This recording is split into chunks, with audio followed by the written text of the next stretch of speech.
It's not Christmas. Who do you think we are? Uh, Christmas oh, isn't for ho, like ho, another eight ho. months. Christmas is in your heart all year. Welcome to A Bit of Board Games, a casual podcast documenting the many failures and hopefully successes of Waffle Games, as we learn the ins and outs of board game design and self-publishing. Join us on this journey as we talk about a bit of life, a bit of design, and a bit of board games. Welcome back to another episode of A Bit of Board Games. We are your hosts, Stephen Johnson, the artist of the games and the designer of games. And I'm Trevor, a designer of the games and operations manager. Thanks again for joining us, guys. This is episode 8 already. We're only 2 away from double digits right now. Wow, we've done that many. We're amazing. And it is April 27th, a Wednesday, in the year 2022. So we are still here, but have not really done a whole lot on the game since last week. I do have some other updates, though. We're actually started to sleep. Like, Henry slept like 2 nights ago. We kept trying some different things, and then we tried something different with a nap, and then he slept for like 2 hours on his own. And then we just did that those 2 nights ago, and like both got like decent sleep, not like great sleep still, because we're still waking up to because he needs to eat and get a diaper change and all that stuff. And then last night again, it went well. So we're feeling good about life and That's so funny. some sleep stuff. I love that sleep is so precious and rare that you have to bring it up as an update on our podcast. Life update, guys. I got more than 4.5 hours of sleep. Round of applause, so please. Yeah, It's been a lot because like thank you for that.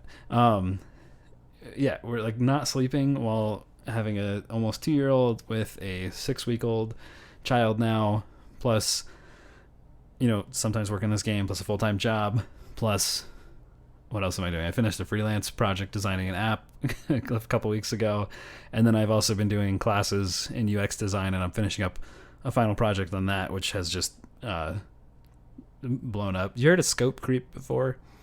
Yes. Yeah, so I had this vision. This app that I'm working on is like an event, like a volunteer management event app thing. Essentially, people go there to volunteer for different events. It's for a local organization here in Colorado Springs, and I'm like, cool, like I'll do this for my project, and then in that, it'll like be working with an actual client, so it'll look good. And so I started doing this project, and like as I go, some of it, is reasonable, and I'm like, oh shoot, like I need to have this screen in the app to support this other feature, or like all these things that there's all these like little either like menus or screens or pop-up it never things. ends. Yeah, that like they need to be in there to have the full package, because since I'm actually giving this like to a client, I can't just like skip a page and like, oh well, they'll figure it out. So like I'm just like every time I do something, I'm just like, oh god, there's more. And so I'm just like keep thinking of like other things that I have to add. And then there's some other things that I'm like, oh, like that would be a cool feature to have too. So some of it like I probably could scale back, and there's a lot of things I have scaled back on and like have not included. But that's been a huge part of my life right now too. So Doesn't sound like you're that busy. dude, I don't know what's wrong with me. I swear every time you get started on something and you're telling me about how crazy life is, you're like, hey, I have this crazy idea about something else. I literally pitched you an idea earlier today for something else, and like after the last week's episode of the podcast, I think I had another idea for like the Waffle brand and stuff.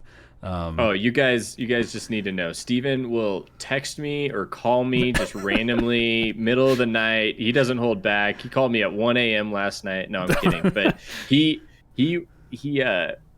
it is an odd day if I don't receive something from Stephen about a new idea he's having. I'm just an ideator.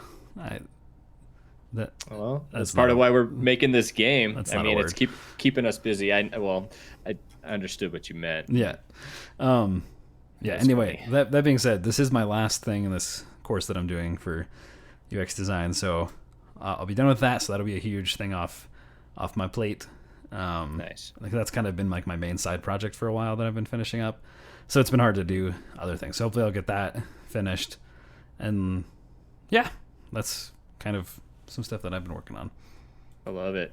I love it. That's great. Now, Yeah, I am an ideator too. An And ideator. an ideator. Yep.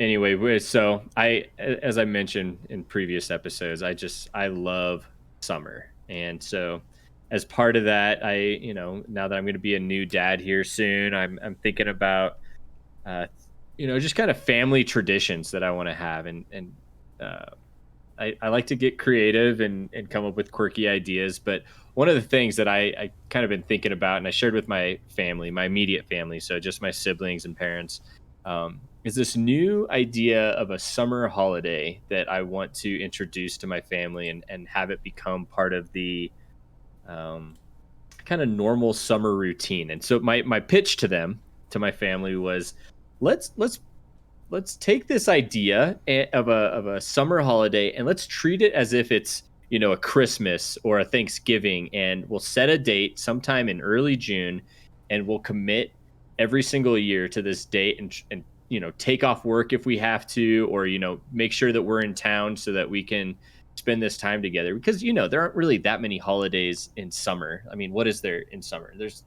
I can't think of a single holiday, honestly, that happens in summer. Christmas can be celebrated all year. Oh my goodness. So, well, we can talk about Christmas some other time, Stephen. But anyway, so I decided I wanted to have this summer holiday, and I pitched it to my family. They loved the idea. And so this is what we're doing.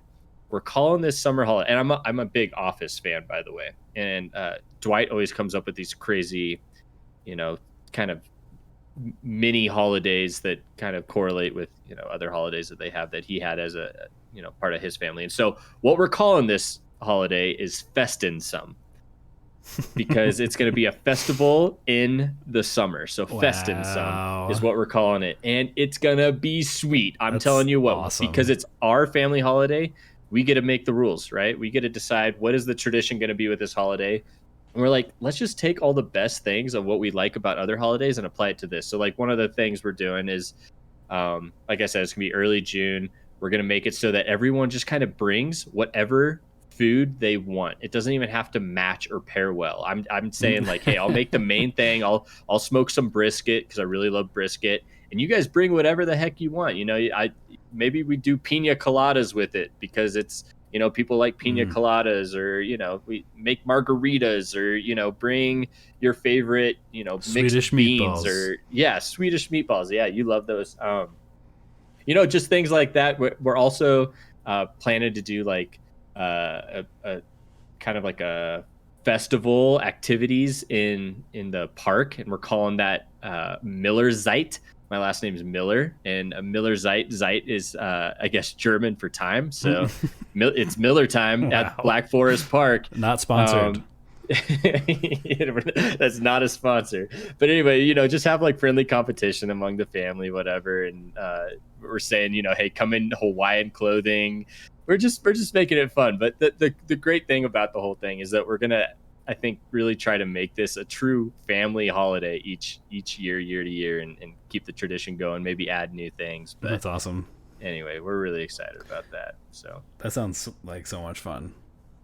Yeah. Are you guys gonna have an ugly Hawaiian sweater contest? I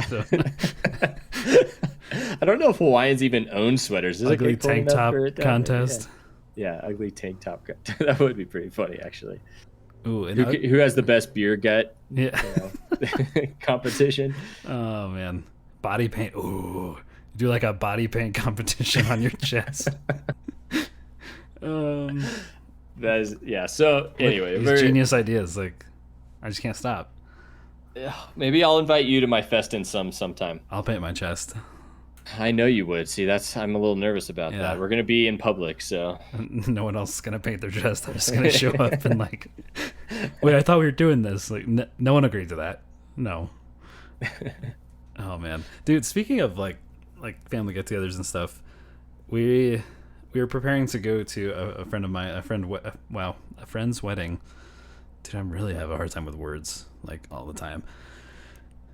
Anyway, we're going to a friend's wedding coming up in the beginning of June, and my daughter is a flower girl, so uh, yeah, and so she's like in the wedding and everything with that.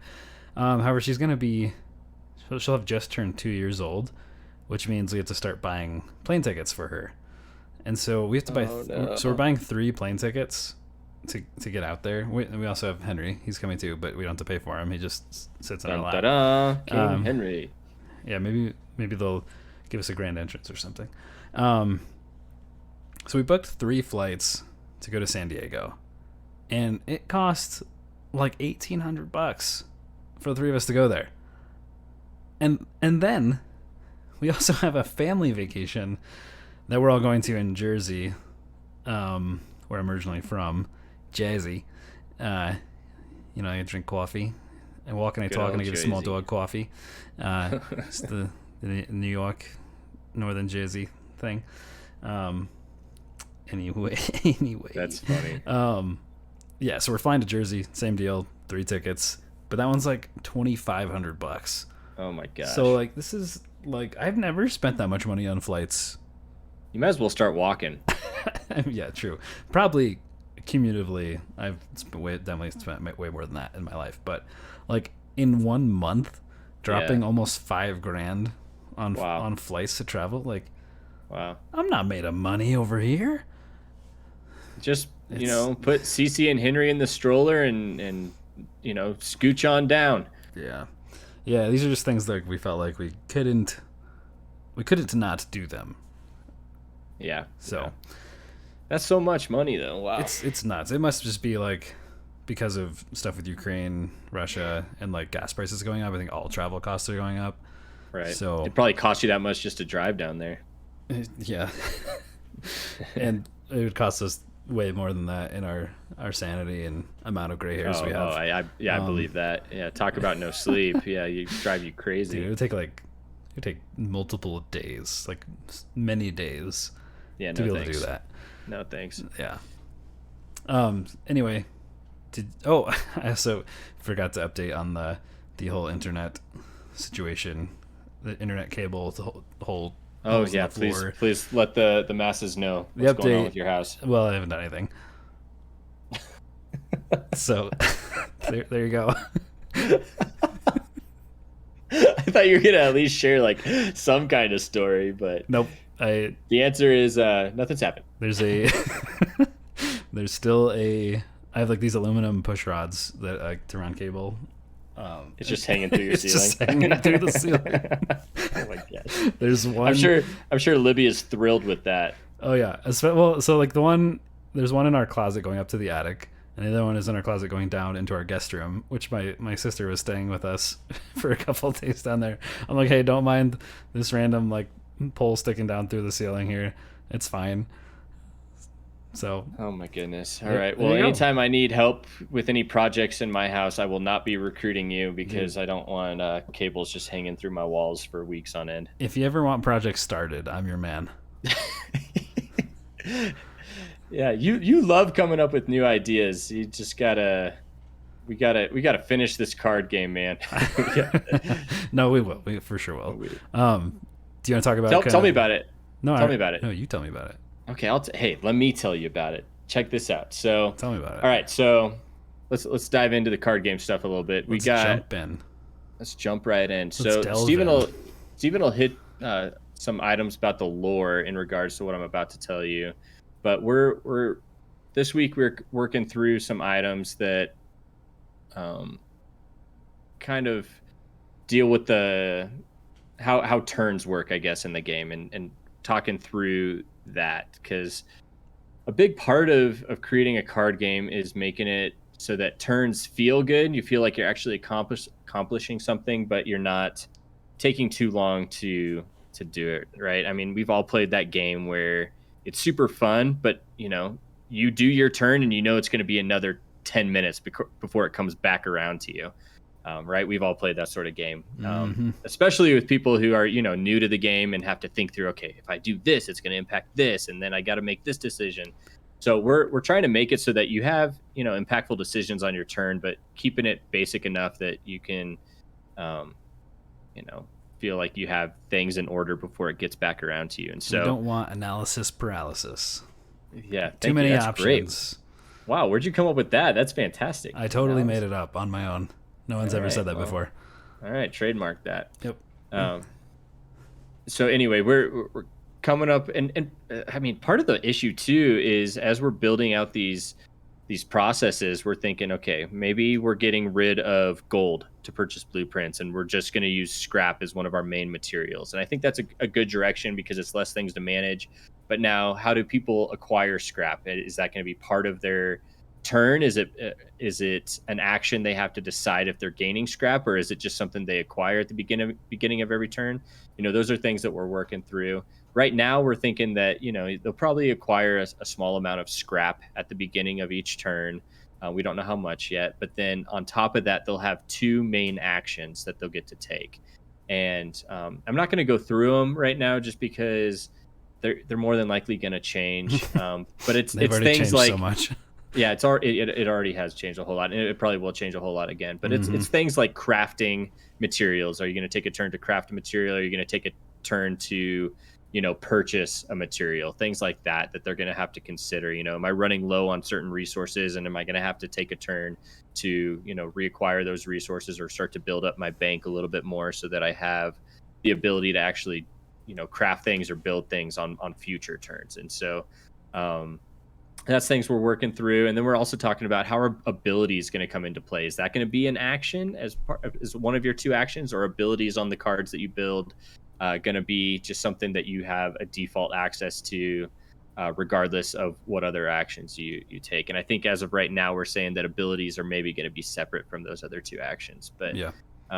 You guys wouldn't believe how much thought has to go into each one of these things. Because another thing that we're thinking about is, we're talking about the main 2 actions that you have to pick from is, hey, is what you're choosing to do, does it feel balanced alongside the other options you have? Does it feel maybe too powerful? Are you going to choose that every single time, or are certain things not strong enough where maybe if you have to pick that, instead of something else, is that going to feel too weak? And so we're having to really kind of weigh, the impact of those actions, and make sure that people aren't just, picking the same 2 every time, giving them a list that allows them to really sort through based on how the game's progressing and what they need. So yeah, without again, like we said, without too many options, that will you're like, oh, I don't know what to do in my turn. Yeah.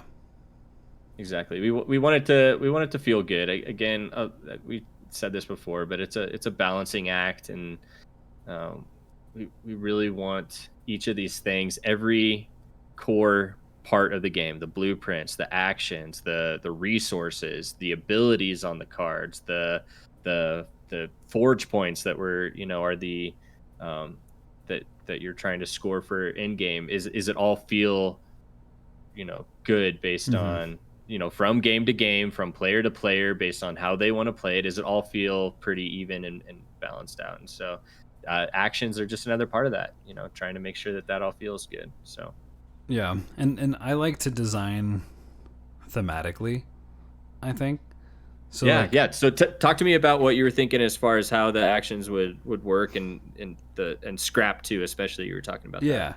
So I'd say generally, my game ideas, when I come up with them, it's either a concept of I think this one originated from here, I think I have it in Discord or something. It's under game ideas, I think. My original idea for this was titled Tinker Game. All characters are tinkers and craft different mechanisms that function differently. Yeah, you've loved tinkers and engineers since I've known you. Oh wait, no, that was a different one, but similar vein. This one is called Yep. Blueprint Building / Crafting Game. Collecting parts, buying blueprints, building things, artificing. You'll have material quality, runes you can scribing tools. Oh, there's actually some different things there. Interesting. I'll have to think about that again. Anyway, Oh no. that's kind of scope creep. Um, that's kind of how I have an idea. That's kind of like a gameplay, but it's around a certain like theme.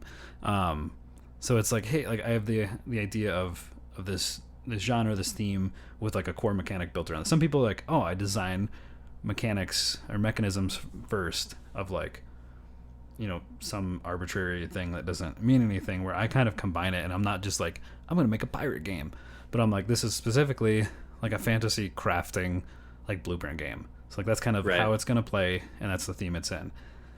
So then as we develop things, you know, I've got to keep it in that theme. And so then it's kind of like it goes back and forth of like, oh, like based on this theme, this would affect how these mechanisms would work, or how this ability would be.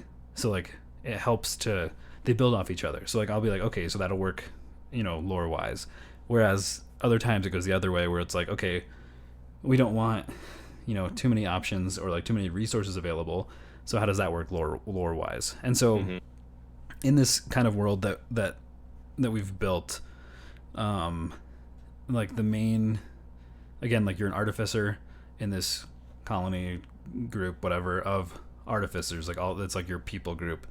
And this is taking place in a time where like kind of your culture is thriving, and like you're an apprentice artificer, but you're trying to, you know, you're trying to graduate to become a full-fledged artificer. And so the working title of the game is Forge Trials right now. And which have we said that? I think we've said it. Maybe we haven't said I don't know actually. Well, spoiler alert if we haven't, but it. yeah. Well, that's the working title. It could change, but I'm becoming more attached to it. So the concept is this graduation ceremony to become a full artificer. And so how this works, like your culture, you have this forge that is connected through these ancient gates that you're like siphoning shade light through, and that shade light is the power source that powers this forge and allows people to, you can craft all these things with like the blueprints and everything, and it's super powerful. So those portals then are like also like portals to other realms, and you're kind of siphoning the shade light, which is this like material kind of between realms in this kind of like void space.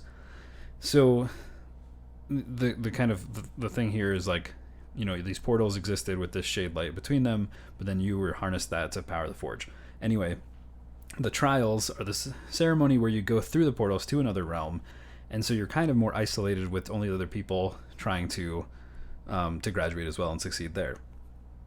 And so you're there with limited resources, but the forge itself is a link through those gates because it's connected through that power source, and so it actually physically manifests in these other realms.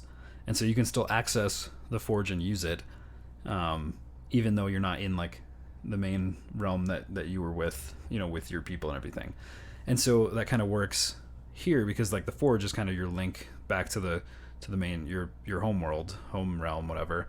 And so it works both ways. So while you're there, the master artificers can send through blueprints. And so like, hey, it's your turn. Like these are the blueprints available. You can choose one of these blueprints to craft. And so you're kind of you're getting these blueprints from them in this area that's like, you know, kind of more under pressure as part of your trial. And then like the forge also has kind of these built-in blueprints for like items that you can craft, or creating like the shells of these shade cores, which are kind of the main power source to create like the weapons themselves and give them abilities. And then also You'll get kind of scrap like each turn, which is kind of like a stipend that you're delivered from them through the forge each turn too. So that's kind of some of the story and the lore and how this like functions. Obviously that might have been confusing because I used terms that you might not be familiar with because it's just stuff that I made up. And so that'll be like made more clear in some way in the rule book, and just like story wise, like as you play, like it'll all work together. Yeah, it'll all click for sure. Yeah. So anyway, that's kind of some of the process there. So like as we're coming up with ideas, it's kind of figuring out how to fit it into the lore. But then also like as I'm working on the lore, I'm like, oh, like well this would be a sweet idea too. So Right. we're getting there. I think some of the stuff it's really kind of clicking. It's starting to click well, Right. and like streamline and stuff. So Yeah. yeah, It all makes sense because I mean, even part of what you're talking about, it's a little bit of world building in a sense because we've talked about other ideas of other games that might you know you know build off of things that are maybe happening in this game or maybe just the whole tinker sort of side of things as well. It's kind of fun to have that mm-hmm. as a foundation for other ideas that we are coming up with as we go. So Yeah. Did I tell you I started writing a novel? I am not surprised. Well, it was so like I had one of my board game ideas, which is kind of the bigger one that's not quite a sequel, but takes place in the same vein of things like in the future. And that's how I got to a lot of this world, like this world that we have here. Like I had this idea for this other game, and I was kind of working on that, and then I'm like I wanted to build the world out, so I started just kind of writing a novel 20 pages later. Yeah. Like it was really fun because I love the world building process and that kind of creative process of doing all that. And so Right. I'm like, well, Right. like this is kind of, it's fun in general, but it's also like helping me flesh out, how the world works.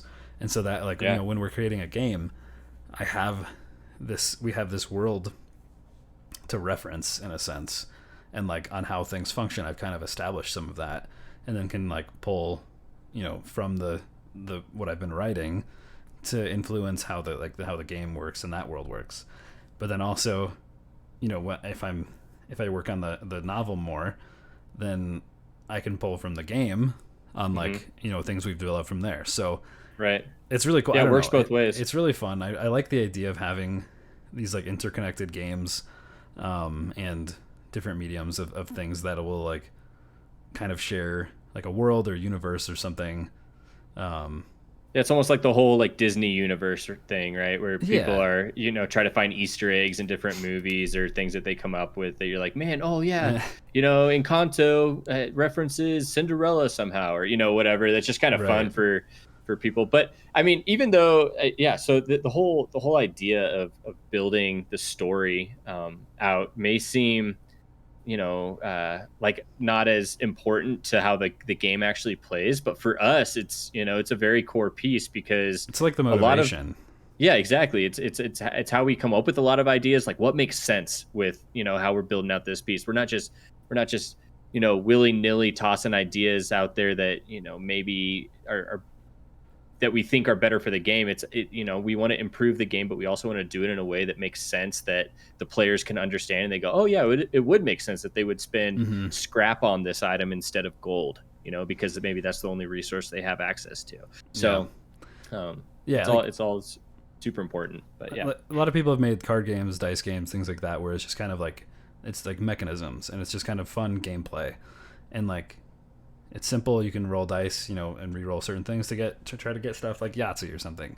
Those kind of things are fun in their own right, but that's not what inspires me as much. And so yeah, I Right. like working with the lore. And my main inspiration of like the interconnected universe is my favorite author, Brandon Sanderson, who like he actually, dude, he had a Kickstarter like in March, I think it was of this year. this year.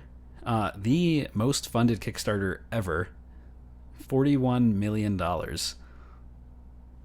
Wow. For Yeah. what? So he's a big author, has a lot of books, and like writes a lot of series simultaneously and releases them frequently too. So he's a lot of great stuff, and like most of them, not all of them, but most of them are connected in the same general universe, but like they might take place on different planets in this universe called the Cosmere is what it's called. And so like they might have different magic systems that function differently based on some elements of that world and different things. So it's really cool. And there's like certain people that are like planet hoppers or whatever, I don't know what they're called, but like that go between the different places, so they kind of connect like actually with a similar character going places sometimes. So like he was kind of my main inspiration. So this Kickstarter was like 4 new novels like that he wrote during the pandemic without telling his publishers and everyone. Like he just kind of, he released this, I mean he told them at some point, but he released this YouTube video that's like, you know, I need to apologize, or like I'm sorry, or something to that effect. And then I'm just like oh like, gosh, what did he do? Like something terrible that he's like apologizing publicly for. And then he like goes on the video and he's like, I've been keeping something from you guys, and it's that I wrote a novel during the pandemic, and like pulls out the whole manuscript. There's a huge stack of papers, and like sets it down. Funny. And then he keeps going. He's like, and actually there's something else too. I wrote a second one. And then later he's like, and actually I wrote 4. So it's like he wrote like 4 full-fledged novels, and like they're all coming out. And so the Kickstarter was 4 different tiers of these novels coming out in 2023. It's like part of it was like they're releasing 1 a quarter in 2023. And so there's like ebook versions, hardcover versions, limited edition ones with like extra swag and other stuff too. And like it's awesome. I don't know. Wow. And then like I backed it because he's my favorite author. Yeah, I knew that. That's great. Yeah, and so like they send out updates weekly with like snippets of the books. So I got like the first 6 to 10 chapters depending on the book of each of them, like over 4 weeks, and like they're so good. That's awesome. He's amazing. So that's great. I love that. Anyway. So obviously that's our goal, is to beat that $41 million Kickstarter with a series of comics, games, books, and movies all in one in the same universe. So Yep. We're well on our way. Yeah, with an IP that no one's ever heard of before. I think it'll just take off. So hey, Brandon Sanderson started somewhere. I'm gonna my pseudonym for publishing stuff is gonna be Sander Brandonson. People get confused and they'll buy my stuff thinking it's him. I'm sure it'll work out just the way you want it to. Yeah. Anyway, all right. I think that's a good place to wrap today. Thanks again, guys, for tuning in to a bit of board games. Make sure to go follow our socials at Waffle Games on all the places, and go to our website bitwafflegames.com to find a link to our Discord, and shoot us a message, ask any questions, and stuff like that. So that's about it then.